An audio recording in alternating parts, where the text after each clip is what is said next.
Hello cooking lovers, welcome back to our channel Summi and Jemi's kitchen.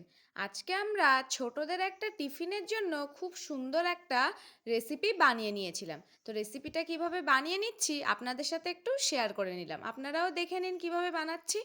আগে থেকেই আমরা ময়দা দিয়ে রুটি বানিয়ে নিয়েছিলাম, একদম নর্মাল যেমন বাড়িতে রুটি বানাই ঠিক তেমনই রুটি বানিয়েছিলাম।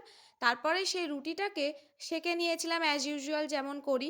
তারপরে ওটাকে মাঝখান থেকে এইভাবে যে কাটলাম আপনারাও এইভাবে কেটে নেবেন। তারপরে হাত দিয়ে এই ফানেলের মতো করে এই রকম করে নেবেন, দিয়ে একটা টুথপিক দিয়ে আটকে দেবেন, তাহলে ভাজার সময় এটা আর খুলে যাবে না। কারণ ভেতরে একটা স্টাফিং দিতে হবে, তাই জন্য শেপটা ফানেল শেপে করে নিয়েছি।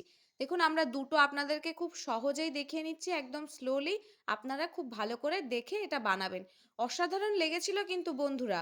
আপনারা চাইলে একবার এইভাবে বানিয়ে বাড়ির বাচ্চাদেরকে দিতে পারেন, ওরা কিন্তু খুব খুশি হবে।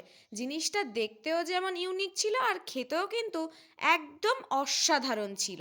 তারপরে এবার ভেজে নেওয়ার পালা। আমরা একদম ডিপ ফ্রাই করে নিচ্ছি, অনেকটাই পরিমাণ তেল দিয়ে ওর মধ্যে এই শঙ্কু আকৃতি এটা দিয়ে নিচ্ছি। দিয়ে এবার ভালো করে ডিপ ফ্রাই করে নিতে হবে, কারণ এই জিনিসটা একদম শক্ত হয়ে যাবে, ঠিক টাকোর মতো লেগেছিল। ডিপ ফ্রাই করে এবার আলতো হাতে এটাকে তুলে নিতে হবে, দেখবেন যেন ছাড়িয়ে না যায়। ছাড়িয়ে গেলেই কিন্তু আর হবে না জিনিসটা। আশা করা যায় এটা ছাড়াবে না, কারণ একদম ডিপ ফ্রাই হয়ে যাচ্ছে যেহেতু শক্ত হয়ে যাবে। তারপরে এবার এর মধ্যে স্টাফিংটা দেওয়ার পালা। স্টাফিংয়ের ভিডিও আমরা অন্য একটা ভিডিওতে দিয়ে দেব, আপনারা চাইলে ওই স্টাফিংটাই ব্যবহার করতে পারেন।